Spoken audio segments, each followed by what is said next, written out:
Doctor Sutapa Basu. আজকে আমি একটা অত্যন্ত ইম্পর্টেন্ট টপিক, যেটা এখন বাচ্চাদের মধ্যে ম্যাক্সিমাম দেখা যায়। আমার কাছে প্রচুর বাবা মা, ছোট ছোট বাচ্চা বাবা মারা এদের এই সমস্যাটা পাচ্ছে এবং এই সমস্যাটা নিয়ে আসছে। সেটা হলো অটিজম। এখন এই অটিজম কথাটা খুব শুনে থাকবেন, খুব কমন, সবাই শুনে থাকে। অটিজমটা আসলে কি? এই অটিজম কি করে বোঝেন? প্রায় 300, নিয়ার অ্যাবাউট 300 প্রকারের অটিজমের আছে, নানা রকম অটিজম, নানা রকম এদের সমস্যা, নানা রকম। মেনলি যে সমস্যাটা দেখা যায় সেটা একটা বাচ্চা যখন 3 বছর 3.5 বছর বয়সে এসে যায়, বাচ্চা কথা বলছে না। ফার্স্ট যেটা দেখা যায়, কথা বলছে না, সোশ্যাল মিক্সিং করছে না, বাচ্চা ফোন নিয়ে থাকতে ভালোবাসছে। ধরুন একটা বাচ্চা খাচ্ছে না, ফোন নিলে খায়, মা বাবা তখন ভাবে, মা ভাবে তোর ফোনটা দিয়ে দেয়, খেয়ে নেবে। বা কোনো ঝামেলা করছে, ডিস্টার্ব করছে, ফোনটা দিয়ে দাও, ঠিক থাকবে। এইটা করা উচিত নয়। বাচ্চা দেখবি সারাক্ষণ ফোনে আছে, ফোনে থাকছে। বাচ্চারা হাইপার অ্যাক্টিভ, কিছু কিছু বাচ্চা আছে প্রচুর দুরন্ত, সে মাটিতে বসে না, দৌড়ে দৌড়ে দৌড়ে দৌড়ে বেড়ায়, ভীষণ দুরন্ত, কিন্তু কোনো সোশ্যাল মিক্সিং নেই। কথা তো বলছে না, কোন রকম কথা, ইশারা, সব ইশারায় করার চেষ্টা করে। আবার যখন কোন ধরো কেউ কোনো কোনো বাচ্চা কথা বললেও তারা তাদের জগতে, তারা হয় ফোন নিয়ে আছে, নয় কেউ, আমি এরকম দেখেছি পড়াশোনা নিয়ে আছে। বাচ্চা প্রচুর পড়াশোনা করছে, মা বাবা ভাবছে সে সারাক্ষণ এবিসিডি এবিসিডি বলে যাচ্ছে, সারাক্ষণ 1 2 3 বলে যাচ্ছে, কিন্তু ওইটাই। কিন্তু এবার যখন তাকে বলতে বলা হচ্ছে, সে আর বলছে না। আবার কখনো কখনো দেখি বাচ্চা মা বাবাও বলছে না, মাকে ডাকছে না, ডাক খোঁজ নেই, দাদু দিদা ডাক খোঁজ নেই। অথচ গেলে কথা বললে বা সবসময় দেখা যায় যে ইনসিকিউর ফিল করে, কিছু কিছু সময় মার প্রতি, যে মা চাকরি করে সে কোনো দেখা যায় ঠাকুমার প্রতি, ঠাকুমাকে প্রচন্ড, ঠাকুমা না থাকলে সে থাকতে পারছে, বা দিদা না থাকলে সে থাকতে পারছে না। আবার যেখানে মা তাকে সমস্ত সময়টা দেয়, তখন সে মা যদি বাথরুমেও যায়, সে বাচ্চার সাথে সাথে যাচ্ছে, বাচ্চাকে ডাকলে উত্তর দিচ্ছে না। ধরুন বাচ্চা এবিসিডি বলে যাচ্ছে কনস্ট্যান্ট, বা কোনো কবিতা বলে যাচ্ছে, কিন্তু তাকে যখন বলতে বলা হচ্ছে, বলছে না। সে কোনো কোনো পরিস্থিতিতে, কোনো একটা সোশ্যাল গ্যাদারিং, প্রচুর লোক, ভয় পাচ্ছে, সেখানে সে থাকতে চাইছে না, কনস্ট্যান্ট কাঁদছে, ইরিটেশন ফিল করছে। এগুলো কিন্তু মেডিকেল ট্রিটমেন্ট তো আছে, কিন্তু এর মেইন কারণ কিন্তু একটা বাচ্চার জন্মছক। জন্ম কুণ্ডলী দেখলে পরিষ্কার বলে দেওয়া যাবে যে এই বাচ্চা অটিস্টিক। আমি জেনারেলি পার্সোনালি 5 বছরের আগে বাচ্চা কুণ্ডলী বিচার করি না। আমি মনে করি 5 বছরের আগে একটা বাচ্চা ঈশ্বর থাকে, 5 বছর জন্মদিন হয়ে যাবে, তারপর ঈশ্বরের কি কুণ্ডলী বিচার। তাই জন্য আমার বলা হয় যে 5 বছর পর্যন্ত বাচ্চা ভগবানের রূপ, এদের কোনো কুণ্ডলী বিচার করি না, কিন্তু তারপর করি। জেনারেলি এটা একটা কোনো চার্টে যদি first house, second house, third house আর 12th হাউস, এই 3টে হাউস দেখা হয়, এই 3টে হাউস যদি অ্যাফ্লিক্টেড থাকে কোনোভাবে, এবং বুধ, মার্কারি মার্কারি অ্যাফ্লিক্টেড থাকলে, বা first house Lord, third house Lord, এগুলো যদি অ্যাফ্লিক্টেড থাকে, তাহলে ভীষণভাবে বাচ্চা অটিস্টিক হওয়ার সম্ভাবনা থাকে। আজকাল আমরা কি করি, যখন ম্যাক্সিমাম জায়গায় সিজার হয়, যখন আমার ক্লায়েন্টরা এসে বলে যে ম্যাম আমার সিজারের টাইম বলে দিন, আমার ডেট অ্যান্ড টাইম বলে দিন, কেন টাইমটা দেখে বলে দিন, দেখে নি যে সেই সময়, যে সময় বাচ্চাটা, তার যোগটা কি, সেই সময় সেই বাচ্চার মানে ট্রানজিটটা কি আছে, সেইটা সময়টা কোনো রকম প্রবলেম নেই তো, ওইগুলো আমরা দেখে নিই, দেখে নিয়ে টাইম দিই।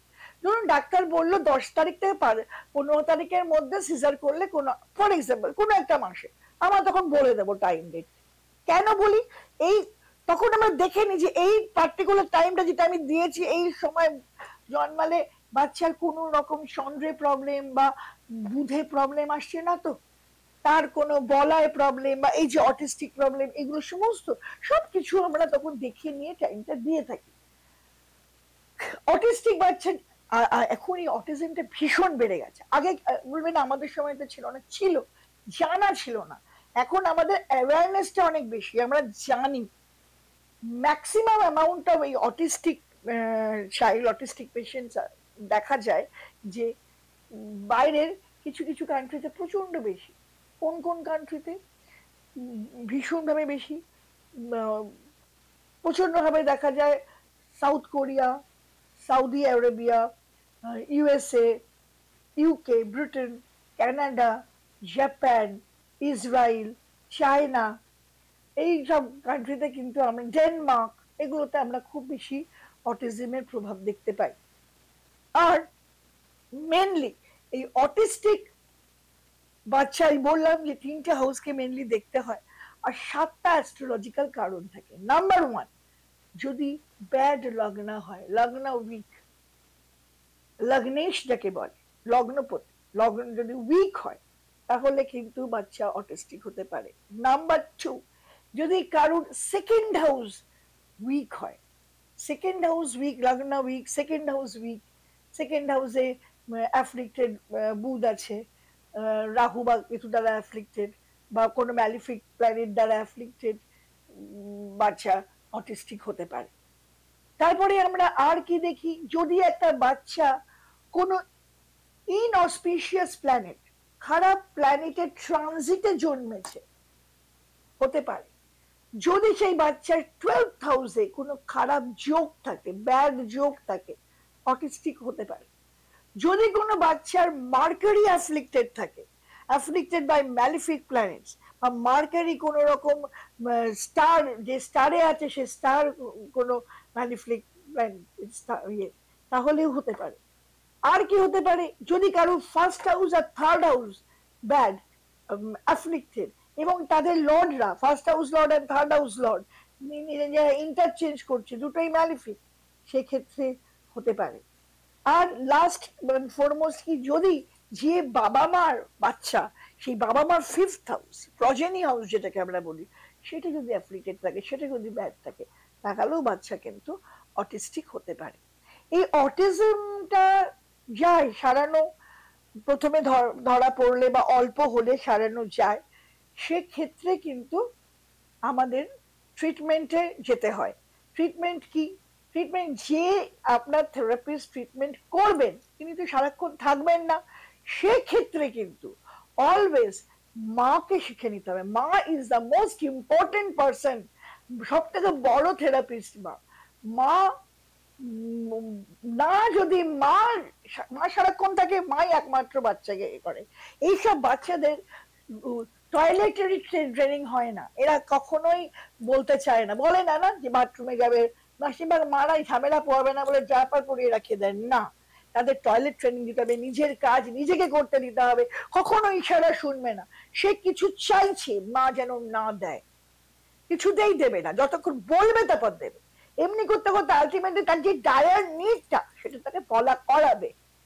আর কি, আমাদের মতো অ্যাস্ট্রোলজারদের কাছে, যারা যারা medical astrologer, those who R dealing with this, তাদের কাছে গেলে তারা গাইড করতে পারবে। এমনকি বাচ্চা যখন মায়ের পেটে থাকে তখনও কিন্তু বলা, একটা গাইডেন্স দেওয়া যায় যে এই সময়, ওই যে আমি বললাম ডেট অ্যান্ড টাইম দেখে দিলে, যে গ্রহ যোগ যেগুলো খারাপ ট্রানজিটে গেছে বাচ্চা, এই যে বললাম ইনঅসপিশিয়াস ট্রানজিটে যদি বেবি জন্মায়, এগুলো ইনঅসপিশিয়াস প্ল্যানেটের ট্রানজিটে, সেগুলো যদি সঠিক করে করে দেওয়া যায় তাহলে কিন্তু এই সব থেকে মুক্ত হওয়া যায়। ওই জন্য আমি বলবো যে আপনারা যারা যারা এই অটিস্টিক বাচ্চাকে একেবারে নিরাশ হলে হবে না, অসম্ভব পেশেন্স, এদেরকে ডিল করতে গেলে প্রচন্ড পেশেন্স, দুমদাম মেরে দিলেন হবে না।